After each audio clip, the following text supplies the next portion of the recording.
Hey, what's going on, Boys and Girls Club? Your coach, Mr. Mohar, back for another triple play body physical activity from the coming location of the Boys and Girls Club. So today's activity is going to be a little bit more of a challenge. So going off of the squat video I did last week, or whenever it's being posted, I have a squat challenge for you. For this, you're going to want some kind of straight wall, just up and down. You want it to be smooth, so not a wall like this. So for this challenge, what you want to do, you want to put your feet completely up against the wall. And then you want to put your nose against it as well. And then you want to see how far you can go down and back up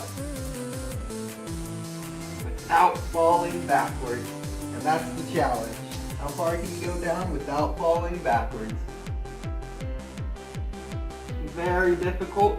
This is something they do in the ninja community.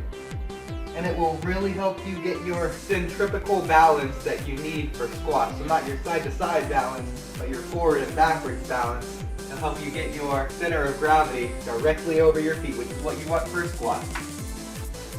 So find a wall, make a quick post, see how far down you can go, and thank you all for watching. Have a good day.